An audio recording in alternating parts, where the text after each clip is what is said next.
Kalian masih belum bisa menabung. Kalau megang duit, kawannya masih suka boros. Tenang saja. Di sini gua bakal bagikan tips cerdik bagaimana kalian bisa membedakan antara yang namanya kebutuhan dan juga keinginan. Dengan itu kalian bisa menabung uang kalian dan tidak boros. Di sini gua mulai dulu dari yang namanya cara mengatur uang. Yang pertama, catat pemasukan. Misalnya, kalian diberi uang bulanan sebesar Rp500.000. Nah, tentunya uang itu tidak mungkin kalian habiskan pada satu waktu itu kan. Kalian harus bisa membaginya. Yang ke satu, mana yang perlu dikeluarkan, dan kedua, mana yang perlu ditabung. Misalnya 40% buat kebutuhan pokok kalian. Misal jajan, makan, beli pulsa, itu mungkin sebesar Rp200.000. Kemudian 20%-nya buat hobi kalian. Lalu 20% lagi buat ditabung mungkin sebesar Rp100.000. Kemudian yang 10% buat investasi diri, misalnya kayak beli buku, kursus, bimbel, dan lain sebagainya. Mungkin sebesar Rp50.000. Kemudian yang 10%-nya buat keadaan darurat. Nah, lalu gunakan dompet yang berbeda. Kenapa? Biar uang kalian itu nggak semuanya keambil. Jadi kalian itu tahu, ini dompet satu ini misalnya buat untuk uang tabungan, kemudian dompet kedua ini misal buat jajan ataupun buat hobi kalian. Nah, seperti itu ya guys. Kemudian kalian evaluasi tiap bulan atau tiap minggu.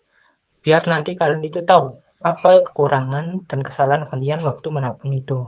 Nah, lalu di sini gua bakal bagikan tips cerdas buat pelajar supaya kalian itu bisa membedakan yang namanya kebutuhan dan juga keinginan. Yang pertama, tanyakan dulu kepada diri kalian sendiri, apakah aku ini butuh dengan barang itu? Apakah aku ini butuh dengan hal itu?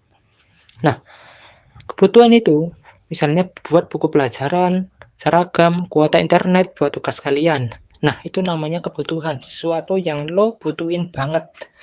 Nah, kalau yang namanya keinginan, itu sesuatu yang hampir sama dengan yang namanya nafsu.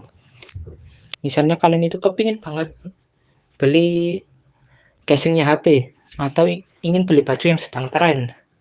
Nah, keinginan itu sesuatu yang dimana lo itu nggak butuh banget, tapi lo itu kepingin. Misalnya nih, lo ingin minum jus mangga, jus alpukat. Nah, padahal kalian itu bisa, cuma hanya minum air putih.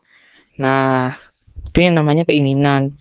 Karena pada dasarnya, tidak semua yang diinginkan itu jadi kebutuhan. Kebanyakan orang saat ini menuntut keinginannya dibandingkan memenuhi kebutuhan hidupnya. Kemudian yang kedua, kalian bisa buat daftar kebutuhan kalian. Misalnya kalau kalian sedang sekolah atau masih sekolah. Nah, kalian itu bisa membuat daftar kebutuhan.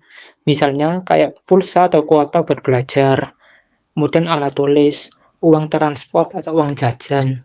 Nah, daftar kebutuhan kalian itu jangan buat beli barang yang lain sebelum semua kebutuhan kalian itu terpenuhi atau aman. Nah, mungkin cukup sampai di sini dulu yang bisa gua bagikan kepada kalian semuanya. Semoga tips cerdik yang gua bagikan itu bisa bermanfaat bagi kalian. Dan dengan itu kalian bisa menabung dan tidak boros lagi. Oke, terima kasih. Sampai jumpa dan see you next time.